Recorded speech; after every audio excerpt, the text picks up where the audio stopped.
à toi. Merci, merci Elohim. Sois glorifié. Dans le puissant nom de Jésus que nous avons prié. Amen. Amen. Asseyez-vous dans la présence de Dieu. Nous avons pour thème ce matin l'amour pour Dieu. L'amour pour Dieu. C'est le thème de ce matin. L'amour pour Dieu. Si la sœur Guylaine peut nous faire la lecture. Nous allons lire Jean chapitre 20, le premier verset jusqu'au verset 23. Nous avons pour thème ce matin l'amour pour Dieu. L'amour pour Dieu. Jean chapitre 20, le verset 1 à 23. Est-ce qu'on peut honorer la parole en se mettant debout? On peut honorer la parole. Je lis la parole de Dieu dans Jean 20, à partir du verset 1er au verset 3. Au verset 23. Au verset 23. Oui.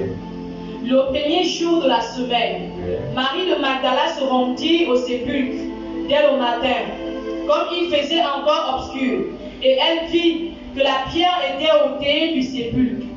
Elle courut vers Simon-Pierre et vers l'autre disciple que Jésus aimait, et leur dit: ils ont enlevé du sépulcre le Seigneur, et nous ne savons où ils l'ont mis. Pierre et l'autre disciple sortirent et allèrent au sépulcre. Ils couraient tous deux ensemble, mais l'autre disciple courut plus vite que Pierre et arriva le premier au sépulcre. S'étant baissé, il vit les bandes qui étaient à terre. Cependant, il n'entra personne. Simon-Pierre, qui le suivait, arriva et entra dans le sépulcre. Il vit les bandes qui étaient à terre et le linge qu'on avait mis sur la tête de Jésus, non pas avec les bandes, mais plié dans un lieu à part.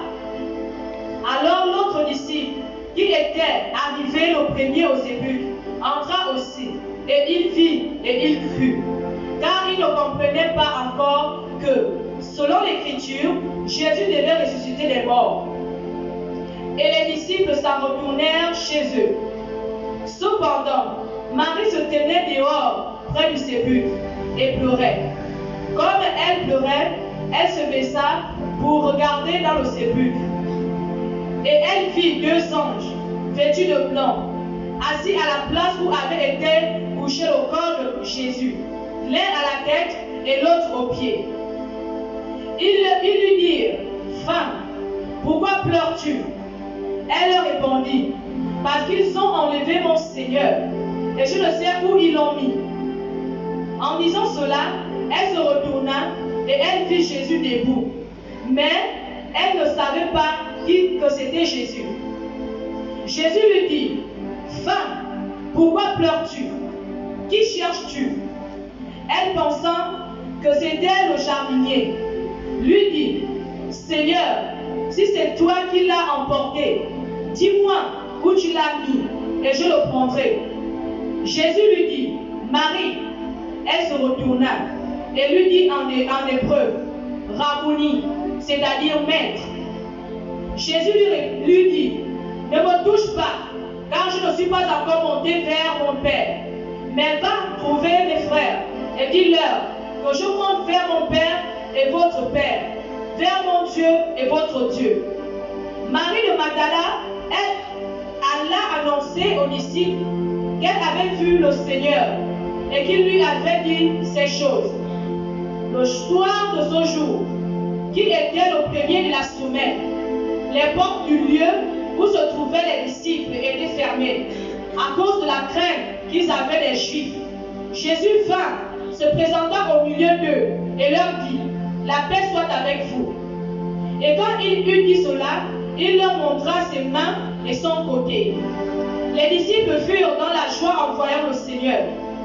Jésus leur dit de nouveau: la paix soit avec vous. Comme le Père m'a envoyé, moi aussi je vous envoie. Après ces paroles, il souffla sur eux et leur dit: recevez le Saint-Esprit. Ceux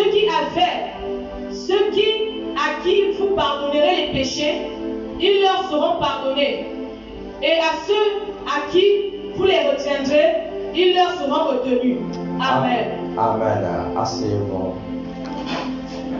Nous parlons sur l'amour pour Dieu.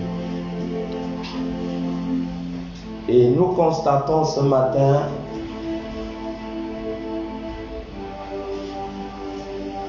Marie de Magdala était une femme qui avait vraiment beaucoup aimé Dieu. Elle avait aimé le Seigneur.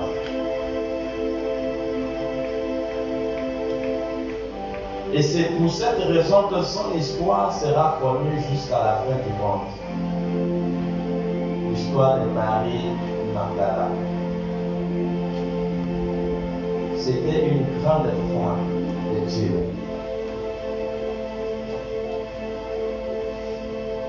Je comprends par là que l'amour pour Dieu est fort. L'amour pour Dieu est puissant. Chacun de nous doit faire des efforts pour apprendre à aimer Dieu. Tous ceux qui aiment Dieu, Dieu ne va jamais les décevoir. Dieu est réel. Dieu est réel.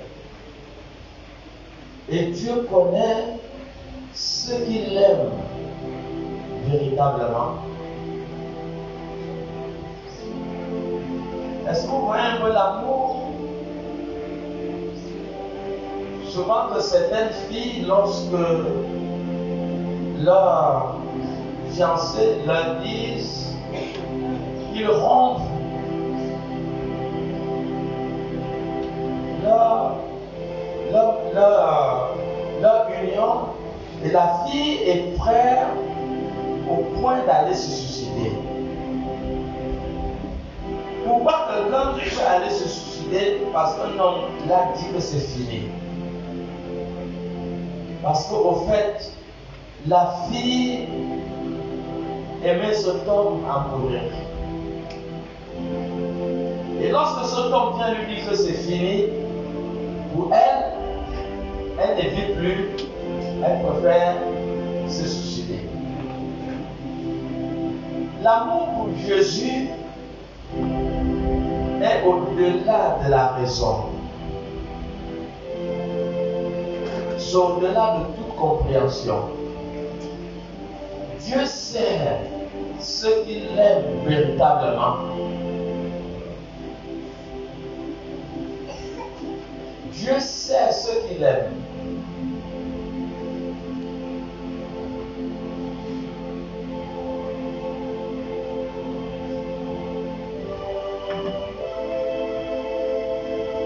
L'amour de Dieu va toujours vous surprendre. Dieu va toujours vous surprendre. Tous ceux qui aiment Dieu ne ratent jamais leur vie. Tous ceux qui aiment Dieu, Dieu finit toujours par les amener dans les hauteurs. Nous avons dit à Abraham. Abraham a aimé Dieu au point de donner son unique fils en sacrifice. Il n'a même pas réfléchi dessus.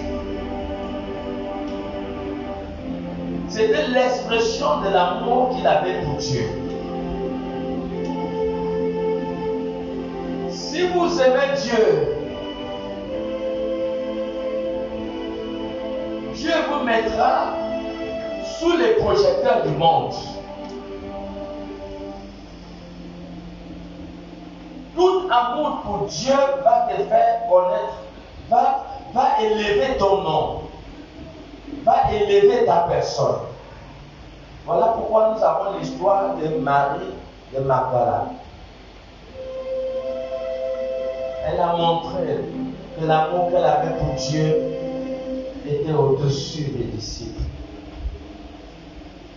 Alors, est-ce que dans ce lieu, Est-ce que quelqu'un aime véritablement Dieu? Est-ce que tu aimes Dieu?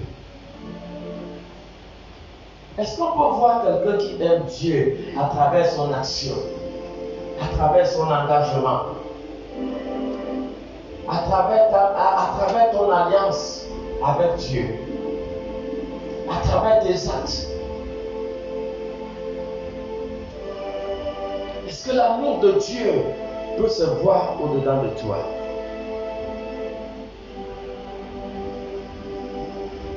Dieu n'abandonne jamais ceux qu'il aime.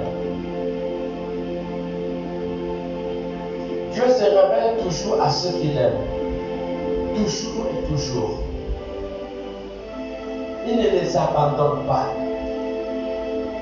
Voici l'histoire de Marie de Magdala.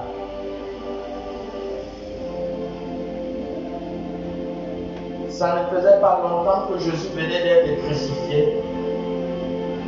Déjà de un, vous remarquerez que quand Jésus a été crucifié, tous les disciples ont fui. Ce sont seulement les femmes qui étaient là. Et c'est sûr que Marie de Magdala était là.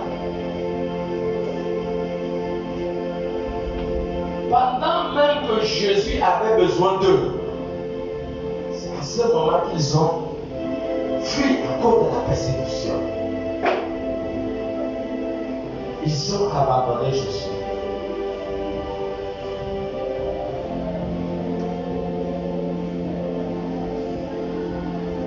Parce que c'est dur que tu vas abandonner Jésus. Parce qu'il y a des tempêtes. Même si moi je te persécute, je t'en supplie, n'abandonne jamais Jésus.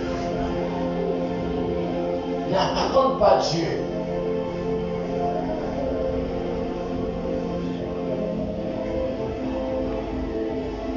Même Pierre, qui a juré terre et ciel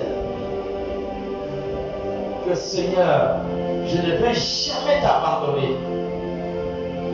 Mais quand c'était dur, il arrive des moments que c'est dur. Il arrive des moments que vous ne pouvez plus supporter. Il arrive des moments qu'il y a la pression de l'ennemi. La pression était tellement forte qu'ils ont abandonné Jésus.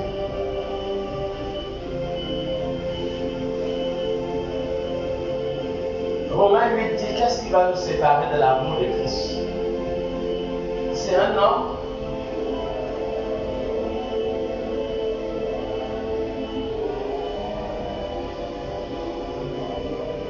C'est un problème.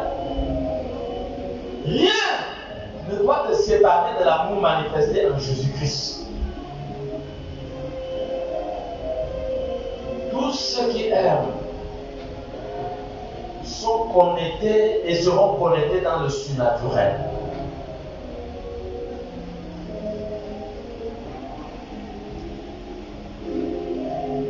Le Seigneur finira toujours par leur visiter.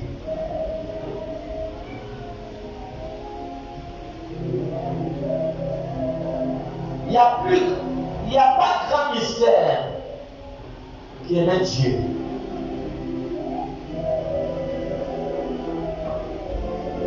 Voilà pourquoi vous verrez que toute la Bible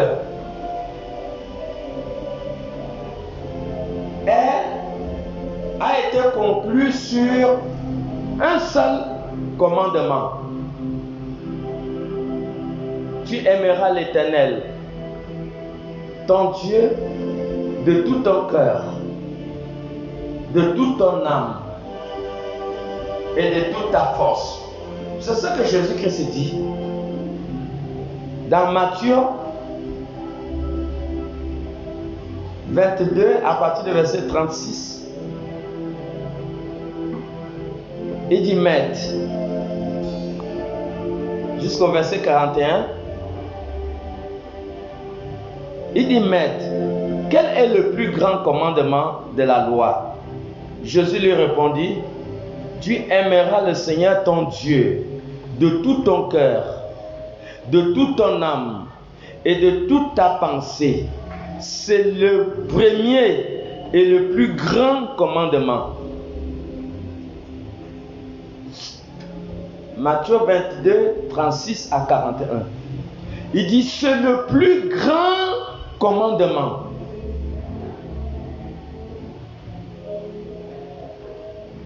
Et il dit, à partir du verset 39, il dit, et voici le second qui lui est semblable. Tu aimeras ton prochain comme toi-même. Le verset 40 dit, de ces deux commandements dépend toute la loi et les prophètes. Il dit, de ces deux commandements dépend de toute la loi. Si vous menez une chrétienté hors de l'amour, vous avez échoué. Parce que je peux donner la Bible un nouveau nom. Je peux donner la Bible le nom de l'amour. C'est le livre de l'amour. Parce que Jésus a dit que tout ce qui est dedans là, il dit tout ce qui est dedans là, c'est l'amour. Donc, si nous menons une chrétienté hors de l'amour, nous avons échoué. Nous avons échoué.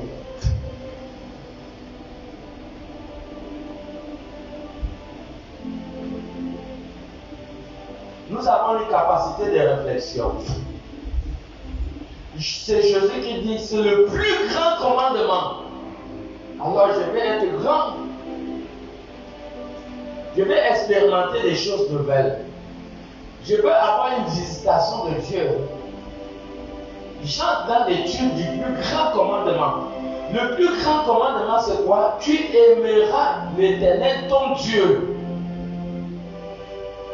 Alors tu entres dans l'art de la recherche. Qu'est-ce que c'est l'amour? Comment l'amour peut impacter ma vie? Comment je peux faire pour aimer Dieu? Comment l'amour de Dieu peut envelopper ma vie? Qu'est-ce que je peux poser comme action pour manifester l'amour de Dieu? C'est cette action que Marie de Magdala a manifestée. Une femme puissante. Une femme qui aimait Jésus. Vous regardez? Pendant que les disciples dormaient,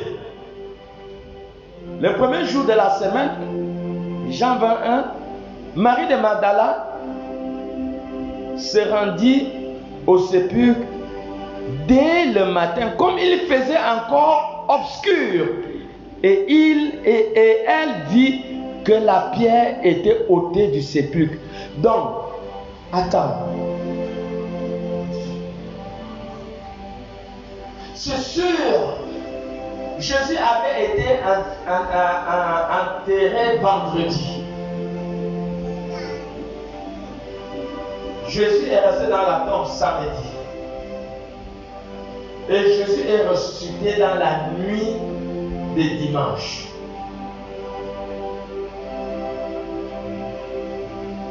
Le premier jour. Parce que quand Marie Magdala se lève, elle faisait encore nuit. Donc c'est sûr que pendant tout ce temps, chaque jour, cette femme allait visiter la tombe. Et ce troisième jour, elle se levait encore le grand matin pour aller regarder la tombe. Pendant que les disciples dormaient, est-ce qu'il est arrivé une fois de chercher les activités de Dieu, d'être engagé dans les activités de Dieu pendant que les hommes dorment encore?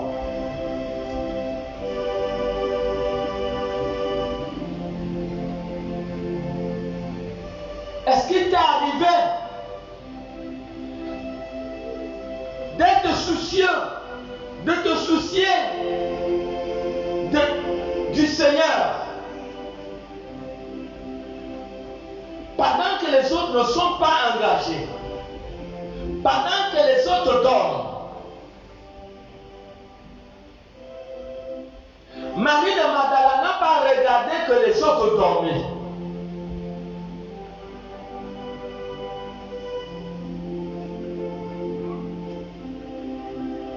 La chrétienté n'est pas le mouvement des autres. Non. Marie de Magdala n'a pas suivi le mouvement des autres. Marie de Magdala avait une relation profonde avec Jésus. Elle estimait Jésus. Elle aimait Jésus. Et pendant que Jésus était dans la tombe, Marie de Magdala n'avait pas la paix. Et voilà pourquoi les Écritures nous amènent à comprendre que tout, pendant que les autres dormaient, elle s'est levée pour aller vérifier la tombe.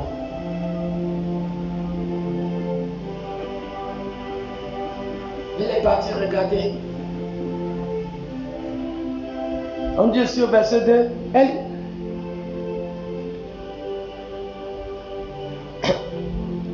on dit au verset 1 ici, que le premier jour de la semaine, Marie de Magdala s'est rendue au sépulcre dès le matin, comme il faisait encore obscur. Et elle vit que la pierre était ôtée du sépulcre. La première chose qu'elle a constaté qu'il n'y avait plus la pierre. Elle courut vers Simon-Pierre et vers les autres disciples que Jésus aimait et leur dit: ils ont enlevé du sépulcre le Seigneur et nous ne savons où ils l'ont mis. Est-ce que vous voyez? Elle est la première qui découvre la résurrection de Jésus. C'est elle qui vient informer les disciples que Jésus n'est plus dans la tombe. Elle est venue sûrement les réveiller pendant qu'ils dormaient. Pour dire que quand vous êtes en train de dormir là, mais le Seigneur n'est plus dans la tombe.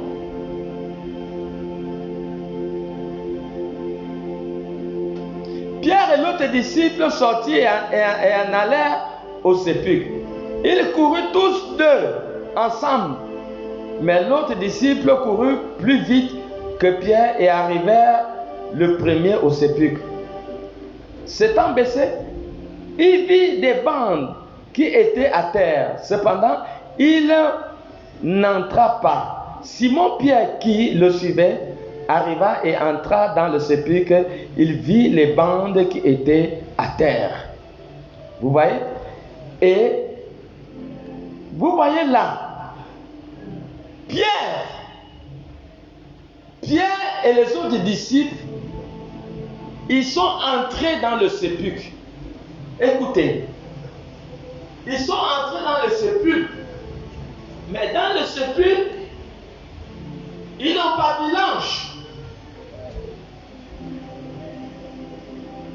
Ils n'ont pas vu l'ange. Pourquoi l'ange ne les a pas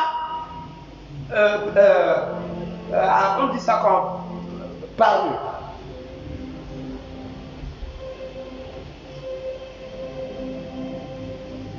Pourquoi l'ange? Pourquoi ils n'ont pas trouvé quand ils sont entrés dans le sépulcre? Pourquoi les anges n'étaient pas là? Quelle est l'attitude qu'ils sont venus? Quand ils sont venus au sépulcre, vous voyez, ils sont venus au sépulcre comme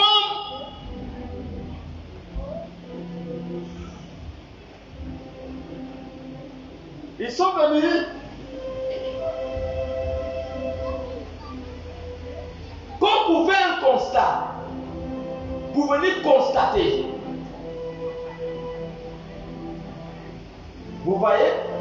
Ils sont venus juste pour venir constater ce que Marie de Magdala les avait dit. Mais au-delà d'eux, je ne sais pas s'il y avait vraiment la fête, le même amour que Marie de Magdala avait. Voilà le même sépulcre que Marie de Magdala. Tout à l'heure, les anges vont se révéler à elle.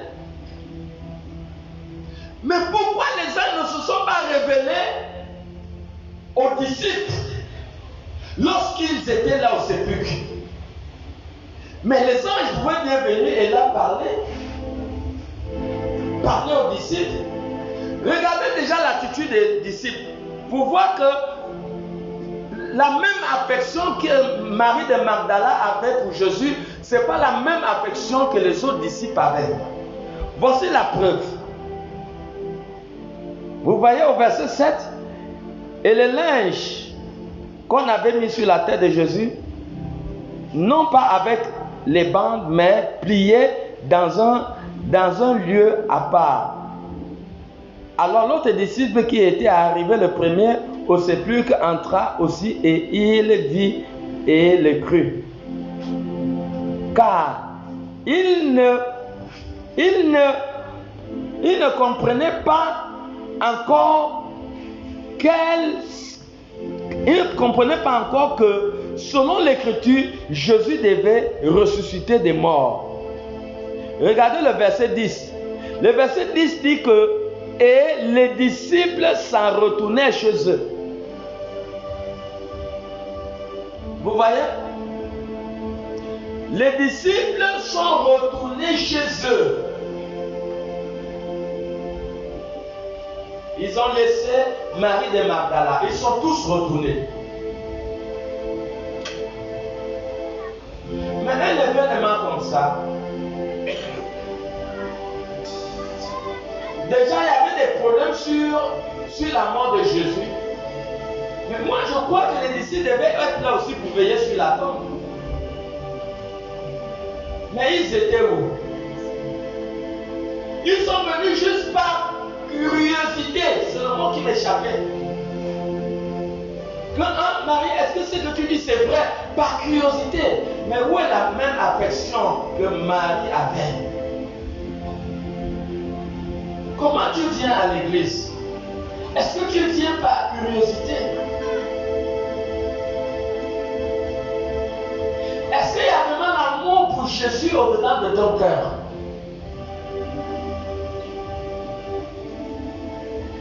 Est-ce qu'il y a vraiment l'amour?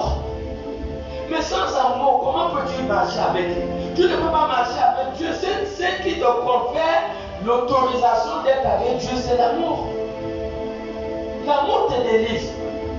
Si tu as l'amour pour Dieu, aucun démon ne peut s'approcher de toi. L'amour de Dieu te rend libre. Ça te rend libre de toute oppression. Ça te rend libre de la maladie.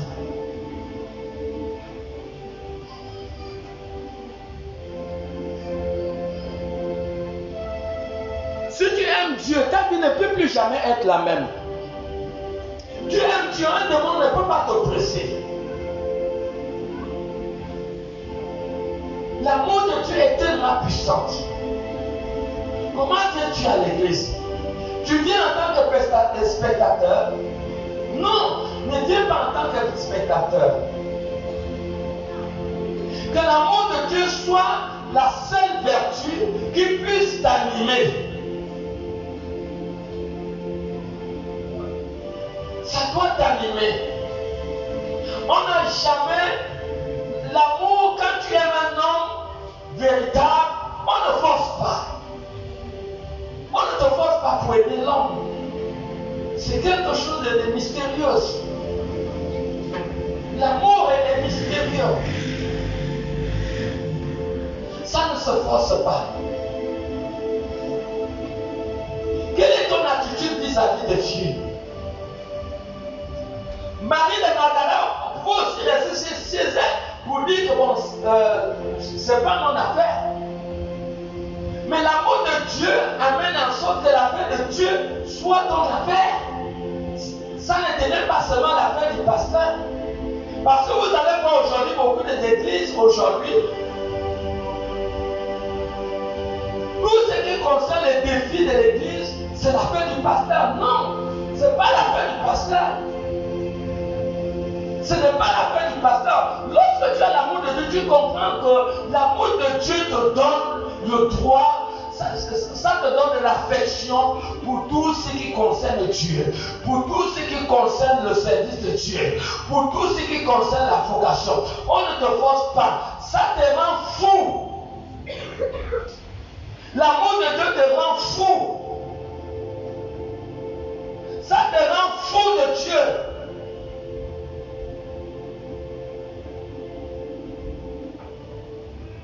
Vous ne demandez pas pourquoi Abraham n'a pas dit à sa femme qu'il va tuer Isaac. Pourquoi Abraham n'a pas avisé à sa femme? Parce que sa femme devait lui traiter de fou. Et voilà pourquoi avec sa folie, il a préféré aller tuer Isaac sans aviser sa femme. Et c'est ça l'amour de Dieu.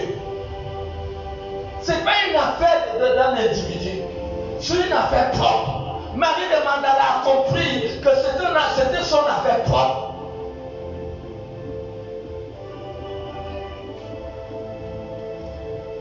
Marie de Magdala a commencé à pleurer. Est-ce qu'aujourd'hui il y a des gens qui pleurent pour Dieu? Est-ce qu'aujourd'hui il y a des gens qui pleurent pour Jésus? Quelle est la dernière fois que tu as pleuré pour Dieu? Tu peux me dire?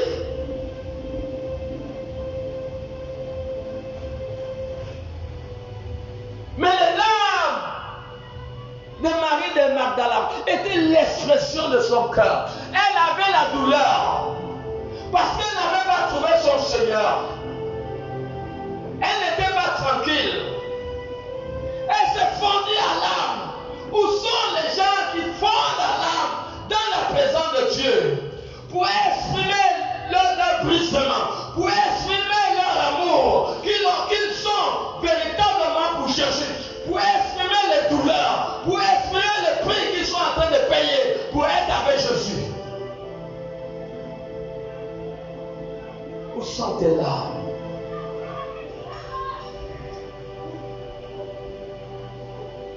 Où sont tes larmes pour Jésus? Où est l'affection pour Jésus dans ton cœur?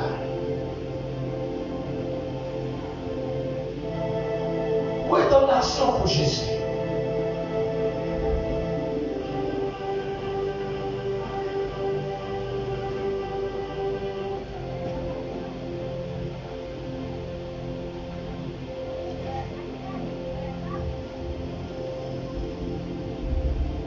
Ça a été écrit.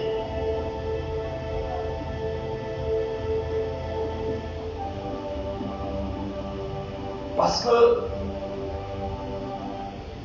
ils étaient touchés de l'amour de Marie de Magdala vis-à-vis de Jésus.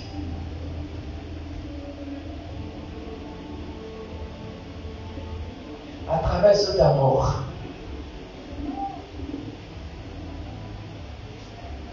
alors les apparitions vont commencer. Pourquoi quand vous voyez, ils sont retournés, hein? Ils sont retournés. Hein? Le verset 10, Jean 20, 10. Et les disciples s'en retournaient chez eux. Jésus avait dit qu'il devait les trouver en Galilée. Mais ils sont chez eux.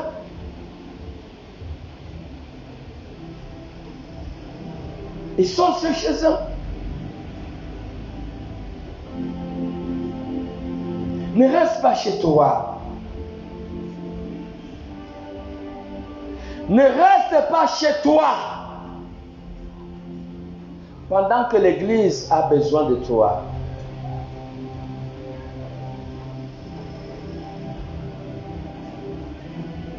Ne reste pas chez toi. Ne reste pas toi, ta fidélité est pour la fidélité d'une autre personne. Ton infidélité est pour la chute des frères. Même celui que tu as invité à l'église, quand il vient, il ne te trouve pas. Tu injectes au-dedans de son esprit un esprit de découragement. Est-ce que c'était le moment où les disciples devaient être chez eux?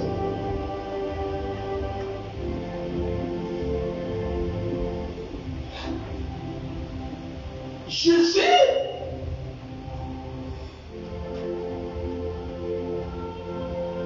qui sait?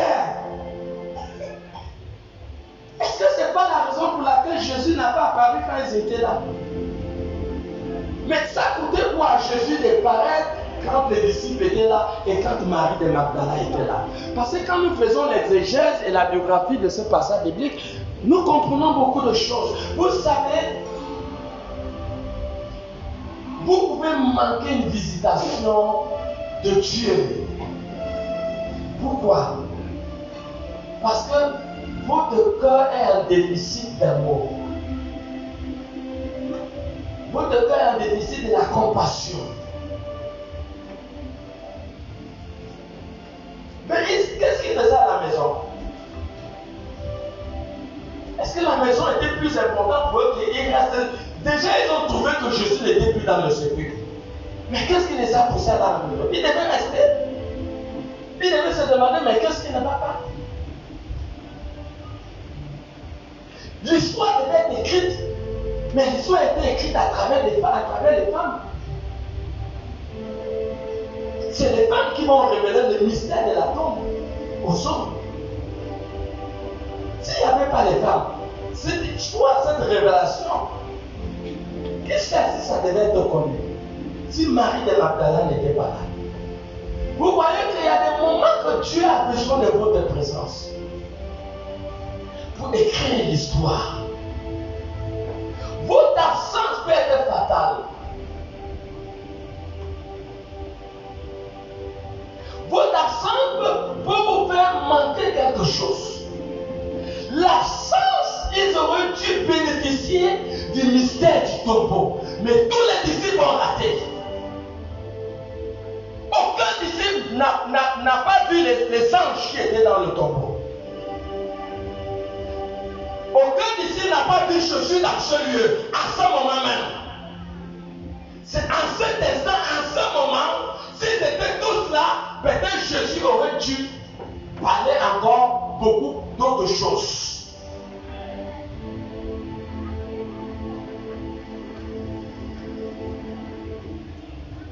Elle était la seule. Elle s'est mise à pleurer.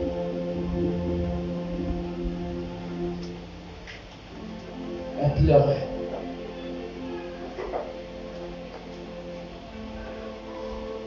Jésus avait annoncé sa résurrection. Matthieu 26, 32, il dit, mais après que je serai ressuscité, je vous précéderai en Galilée. Mais comment ça se fait-il que dans Jean 20, le verset 9, on dit car il ne comprenait pas encore que selon l'écriture, Jésus devait ressusciter des morts. Et pourtant Jésus, quand Jésus était avec eux, Jésus ne faisait que leur expliquer sa mort et sa résurrection. Mais comment ça se fait-il que quand la chose est en train de s'accomplir, ils ne comprennent pas? Vous voyez vous pouvez recevoir la parole de Dieu. Vous recevez. Mais quand l'épreuve arrive, que vous devez exécuter ce que vous avez entendu, mais vous pouvez ne pas comprendre. Pourquoi? Parce que ce qui avait été dit, vous n'avez pas été attentif. Vous n'avez pas été attentif. Voilà pourquoi il faut être attentif à la parole de Dieu. Il faut être attentif à la parole de Dieu lorsque la parole de Dieu est prêchée. Lorsque la parole de Dieu est prêchée, vous ne savez pas où cette parole va vous sauver demain. Vous ne connaissez pas où la parole va vous sauver demain. Il faut être attentif à la parole de Dieu. Il faut la comprendre.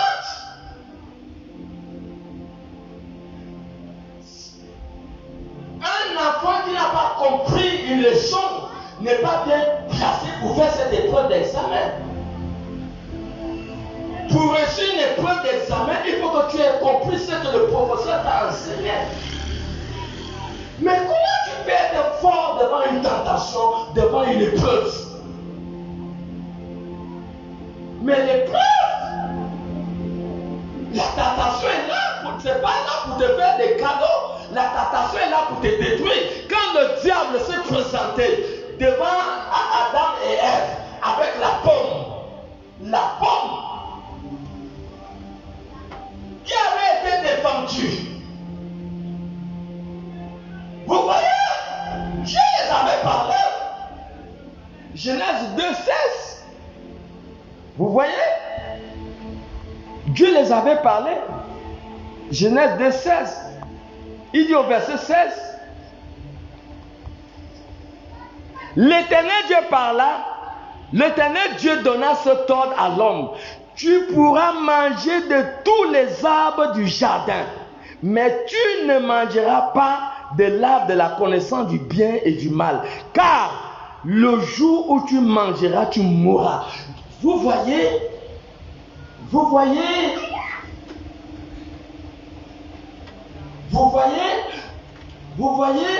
que Dieu a parlé à Adam et Ève, et Dieu était clair.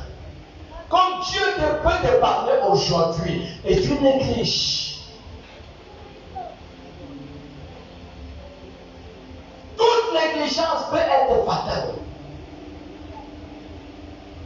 Aucune instruction, toute instruction doit être précédée par des épreuves.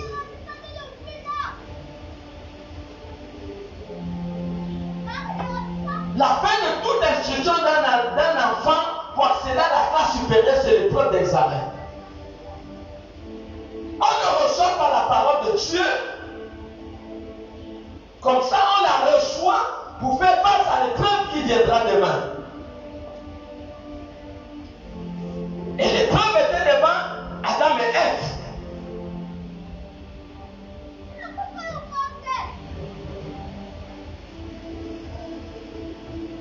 Le diable les a menti. Il dit, vous ne mourrez pas. Mais ils ont fait quoi? Ils n'ont pas pris conscience à ce que Dieu les avait dit.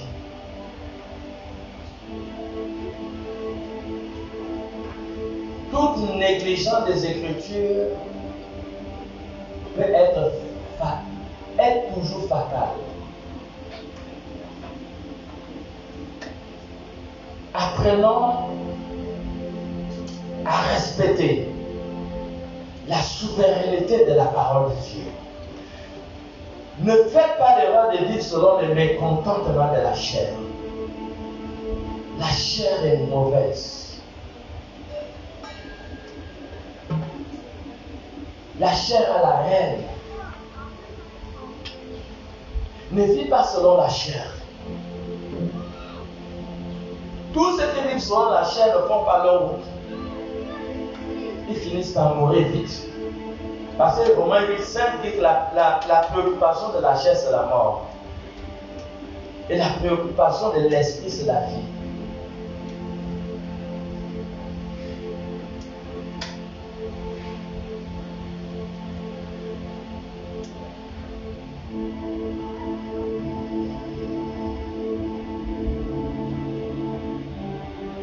Romains 8:5,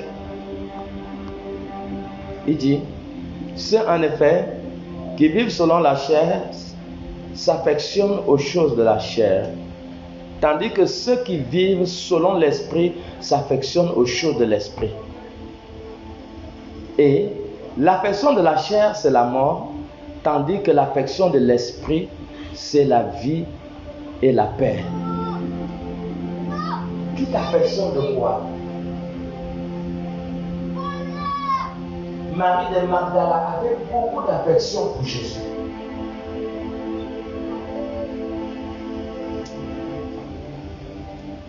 L'amour pour Jésus te confère le paradis.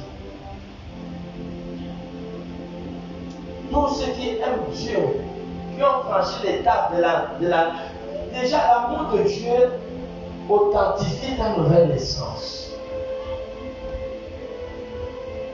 Parce que le Saint-Esprit, Romains 5,5, est produit, l'amour est produit par le Saint-Esprit.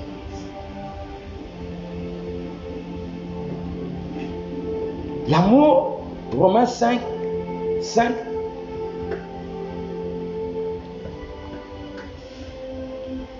Romains 5. Or, l'espérance ne trompe point, parce que l'amour de Dieu est répandu dans nos cœurs par le Saint-Esprit qui nous a été donné par Dieu.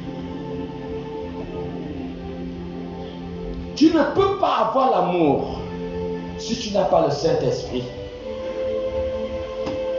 Tu ne peux pas avoir le Saint-Esprit si tu n'es pas né de nouveau. Donc l'amour révèle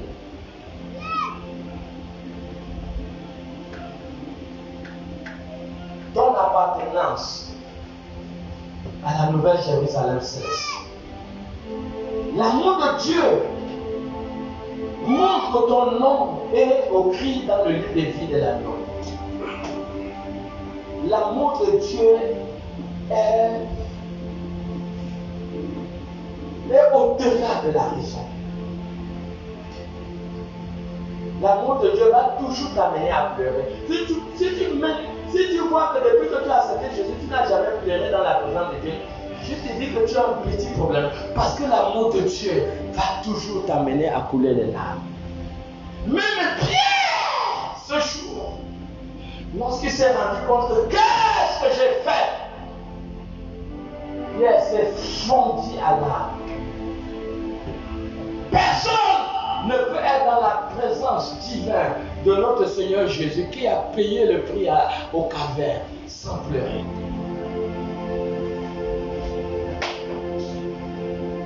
L'amour de Dieu est puissant. L'amour de Dieu te place au-dessus de toute activité des affaires de la vie.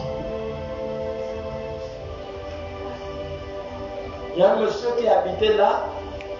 Quand tu descends la colline qui est là, il y a une maison qui est là.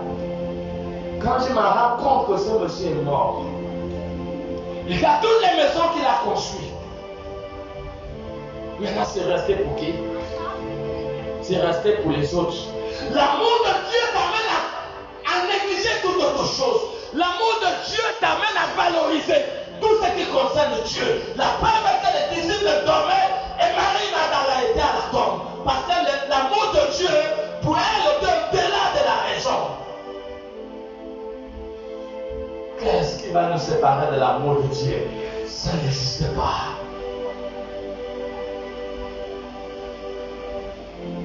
Et voilà pourquoi il y a eu des apparitions. Il y a eu des apparitions. Il y a eu des apparitions. Marie-Magdala a pleuré. Elle pleurait. Les larmes vont toujours susciter les anges. Les larmes est l'expression de votre compassion pour Jésus. Ça va toujours susciter le surnaturel. Marie de Magdala était prête à expérimenter quelque chose que les disciples n'ont pas eu l'opportunité d'expérimenter. Alors, d'un coup, elle va voir dans le sépulcre deux hommes vêtus en blanc, deux anges.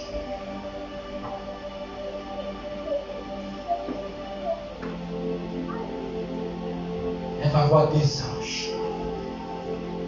ces anges que les disciples n'ont pas eu l'opportunité de voir.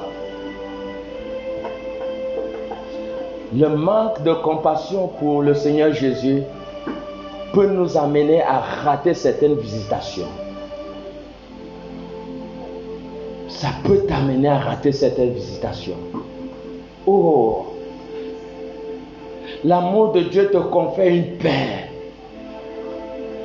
Une paix au milieu de turbulences. Une paix au milieu de tempêtes.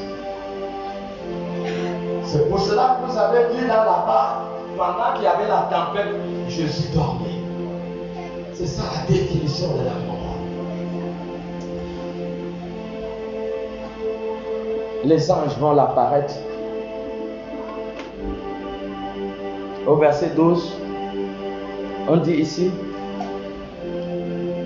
et elle vit deux anges vêtus de blanc, assis à la place où avait été couché le corps de Jésus.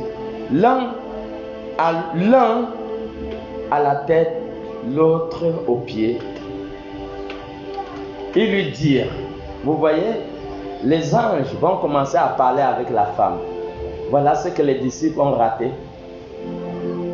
Tu aimes Dieu, mon Dieu, mais tu vas voir des choses inexplicables. L'amour de Dieu te remplit de l'Esprit de Dieu.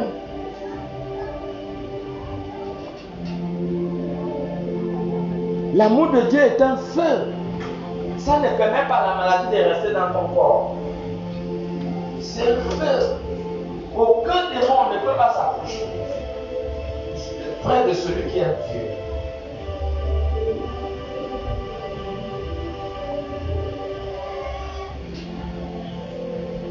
Voilà, les anges vont commencer à parler avec lui. Il lui dit, femme, pourquoi pleures-tu? Vous voyez, elle était en train de pleurer.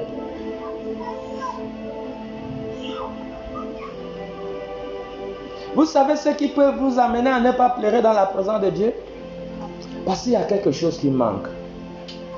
Quand vous allez obtenir cette chose, vous allez pleurer, et si on vous demande la raison pour laquelle vous pleurez, vous ne connaîtrez jamais la raison pour laquelle vous pleurez. Vous allez pur et simplement fondre dans l'âme.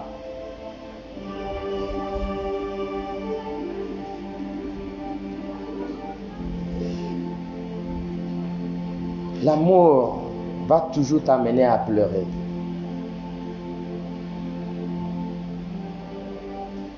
Même Jésus aima Lazare qu'il avait ressuscité des morts. Le plus court verset de lui dans Jean 11 nous dit que Jésus pleura. Même Jésus avait pleuré. Qui a pleuré et qui n'a pas eu la visitation? Dans Ézéchiel 28, Ézéchiel a pleuré. Dieu ne l'a pas visité. Dieu a envoyé le prophète Esaïe. On a dû l'ajouter plus de 10 ans ou 15 ans. On l'a ajouté 15 ans. Et quand Dieu envoie Esaïe, Dieu dit que j'ai vu tes pleurs. Où sont tes pleurs? Tes yeux sèches est l'expression qu'il y a un manque de compassion pour Jésus dans ton cœur. Dans 1 Samuel,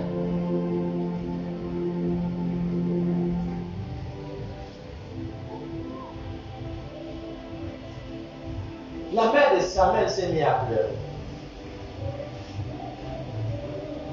Elle coulait les larmes. Elle était à Silo. Anne. Anne pleura. Est-ce que tu l'as abandonné?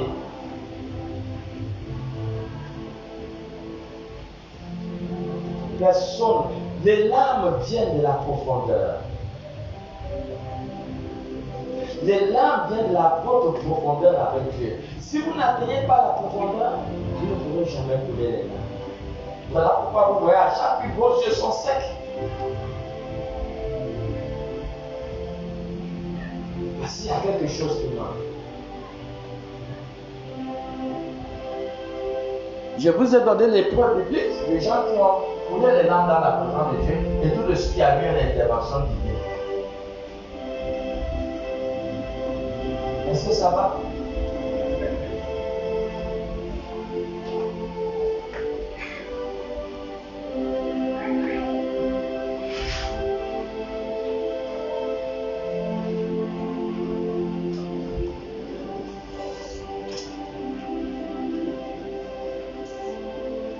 Je ne sais pas s'il faut continuer ou bien il faut arrêter.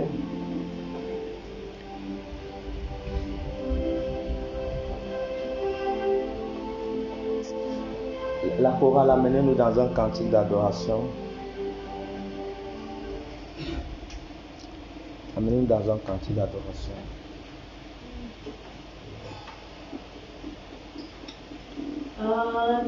Adonai, béni soit ton nom, nous t'adorons, tu es si grand, Dieu tout-puissant, sainteté à ton nom, ta domination durera toujours. Adonai,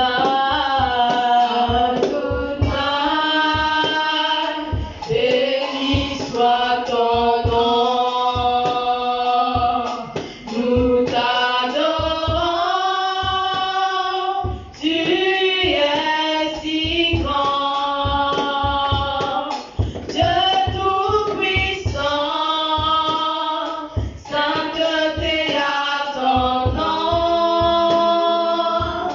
ta domination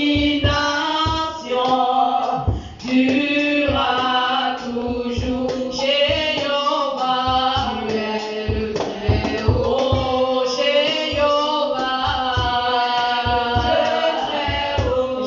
Jéhovah, tu es le Très-Haut. Jéhovah,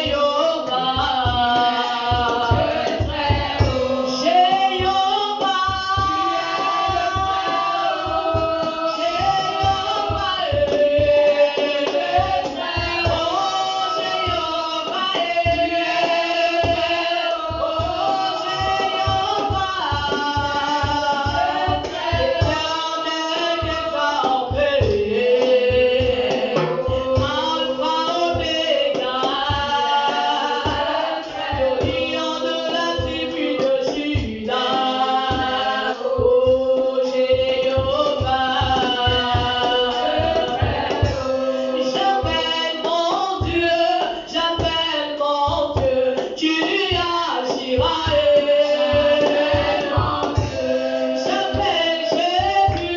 J'appelle Jésus, tu es mon royaume. Oh, en ce moment, j'ai besoin de toi. J'appelle Jésus. Et en ce moment, j'ai besoin de toi. J'appelle Jésus. Oh, j'appelle mon Dieu. Il est le roi.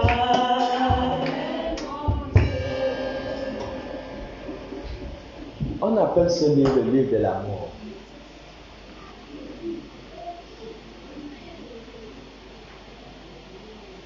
Vous pouvez faire fausse route.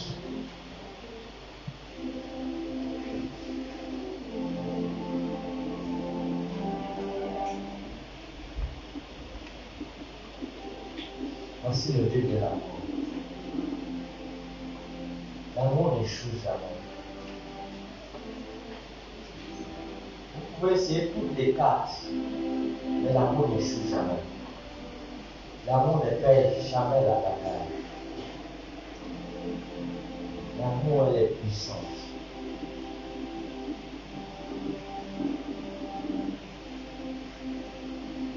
L'amour n'est pas une vertu seule, mais l'amour est une personnalité.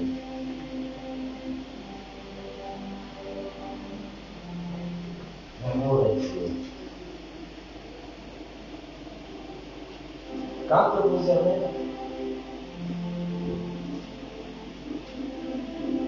Dieu s'investit en vous. Il y a un transfert. L'amour est une porte qui transfère Dieu dans votre corps. Dans tous ceux qui sont remplis de Dieu sans se voir. L'amour ne l'aide pas. L'amour ne garde pas l'envie.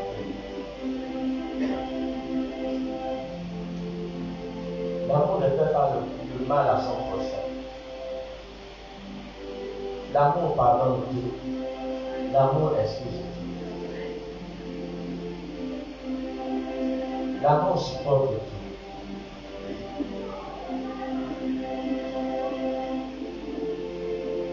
Jésus arrive. Bien que les amoureux de Dieu qui seront enlevés. L'amour est une lampe. C'est cette lampe qui permettra que tu puisses décoller comme l'hélicoptère. La même manière que Jésus a été enlevé, c'est la même manière que nous serons enlevés. Et si tu n'as pas l'amour, tu ne pourras pas être enlevé.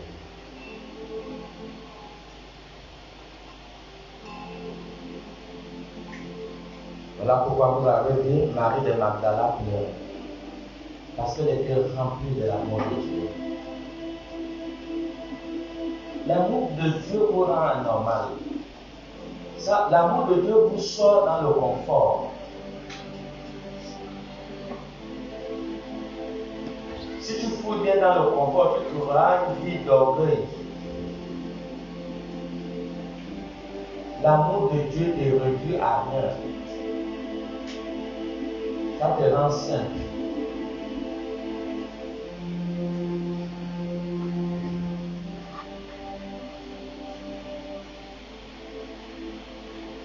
L'amour de Dieu fait que tu sois zélé pour les choses de Dieu.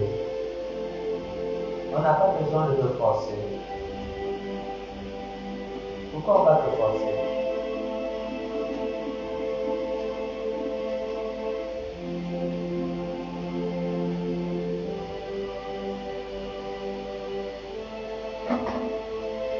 Quand on aime un homme, est-ce qu'on force à aimer l'homme?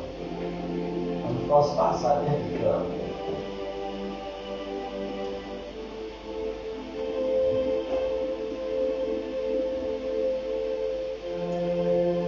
L'amour de Dieu te rend fou.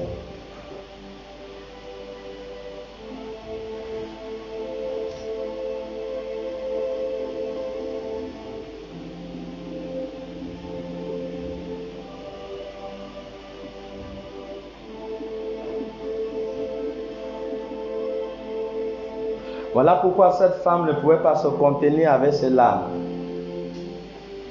Au verset 13 du chapitre 20, on dit, ils lui dirent, ce sont les anges, hein, ils sont en conversation maintenant avec la femme. Il lui dit, femme, pourquoi pleures-tu? Elle leur répondit, parce qu'ils ont enlevé mon Seigneur. Vous voyez, elle avait l'affection. Ils ont enlevé mon Seigneur, ça lui faisait mal. Est-ce qu'à nos jours, on peut voir des gens qui ont l'affection pour Jésus? Quel est l'état de l'Église?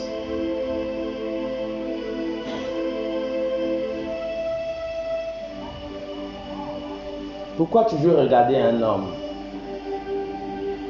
Même à l'époque de Jésus, l'Église était persécutée.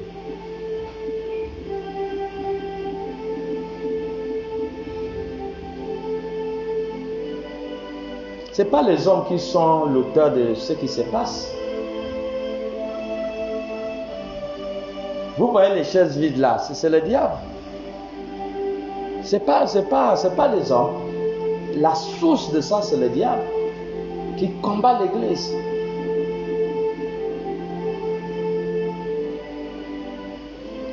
Quand est-ce que vous allez voir l'ennemi véritable, selon Ephésiens 6, 12.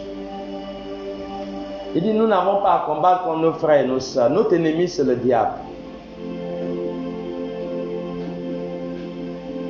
Ce sont des principautés, des dominations, des esprits méchants dans les lieux célestes. Ephésiens 6, 12 à 14.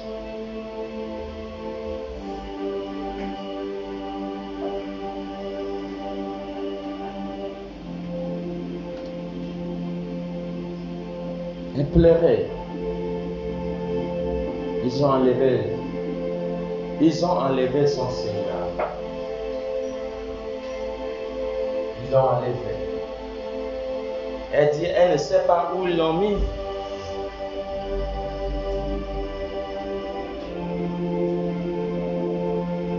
Il dit à la femme, pourquoi pleures-tu? Elle a répondu, parce qu'ils ont enlevé mon Seigneur et je ne sais où ils l'ont mis. En disant cela, elle se retourna et elle vit Jésus debout, mais elle ne savait pas que c'était Jésus. Elle était un peu traumatisée. Même Jésus a paru devant elle. Elle n'a même pas su que c'était Jésus. Pourquoi? Parce qu'elle était traumatisée par ce qui se passait. Jésus lui dit, femme, pourquoi pleures-tu? Tu vois, les anges ont demandé, pourquoi pleures-tu? Jésus dit encore, Jésus lui dit, femme, pourquoi pleures-tu? Pourquoi Jésus n'a pas paru là quand les disciples étaient là? Quand je me dis la parole, c'est la question que moi-même je me pose. Mais ils étaient là, non? Pourquoi Jésus et les anges n'ont pas paru? Ton attitude de cœur pour Jésus détermine si tu dois avoir la visitation de Dieu ou pas. Tout dépend de ta manière de comprendre l'affaire de Dieu. Tout dépend de ta manière d'être avec Dieu. Jésus vient, il pose la même question que les anges.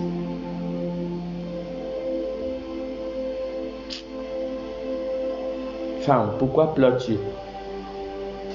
Qui cherches-tu? Elle ne pensait que elle, pensant que c'était le jardinier, lui dit, Seigneur, si c'est toi qui l'as emporté, dis-moi où tu l'as mis et je le prendrai. Le verset 16 dit, Jésus lui dit, Marie. Ah, les brebis connaissent la voix de leur maître. Quand Jésus a dit Marie, elle se retourna et lui dit en hébreu Rabouni, c'est-à-dire maître. Jésus lui dit, ne me touche pas, car je ne suis pas encore monté vers mon Père, mais va trouver mes frères, dis-leur que je monte vers vous, je monte vers mon Père et votre Père, vers mon Dieu et votre Dieu. Vous voyez?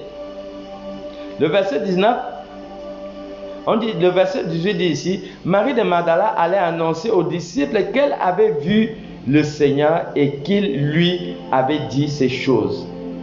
Verset 19, le soir de ce jour qui était le premier de la semaine, les portes du lieu où se trouvaient les disciples étaient fermées à cause de la crainte qu'ils avaient des Juifs. Jésus vint se présenter au milieu d'eux et leur dit, la paix soit avec vous.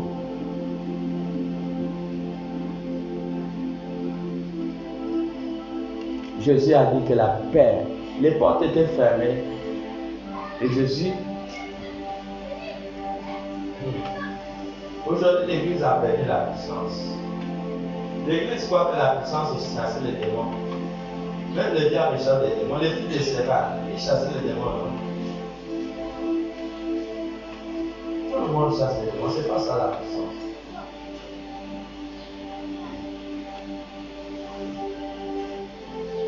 Les gens d'avant n'avaient pas de besoin, certains élus de Dieu n'avaient pas de besoin de voiture pour se déplacer d'un lieu à un autre. Nous avons vu Philippe, après le baptême de l'eunuque éthiopien, il a disparu, il s'est retrouvé à Azote. Nous avons vu Jésus dans Luc 24, auprès des disciples d'Emmaüs. Après avoir pris le repas, il a disparu. Et le voici, il apparaît dans la maison. L'église a perdu quelque chose. Même les pharmaciens le font. Si les pharmaciens peuvent faire un cercle, ils mettent la poudre dans la chambre. Bon, pardon, pas les pharmaciens, comment je peux dire ça? Voilà, les gens qui font les pratiques occultes, hein, parce que quand on parle des pharmaciens, on parle déjà d'une personnalité. Voilà, on fait un champ complet avec les gens. Donc, les gens qui font des pratiques, de mauvaises pratiques, ils mettent la poudre dans leur chambre. Ils se mettent au milieu et ils se retrouvent en Inde. Le diable le fait, mais où est la puissance de l'Église?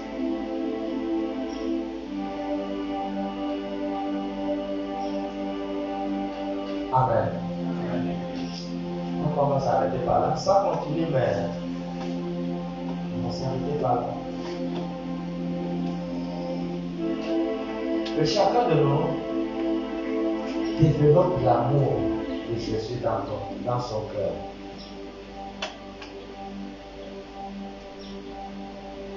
Développe l'amour de Jésus.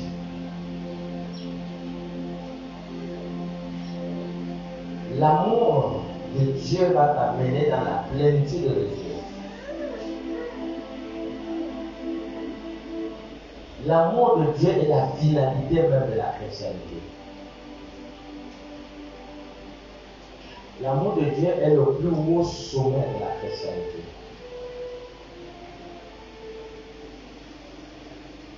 Si tu n'as pas l'amour, tu fais le bruit pour rien. Et tu perds le temps. Amen. Quelqu'un a été béni. Mettons en langue de loi alors. On va prier. Dans le loi. D'accord. Hey Yahweh.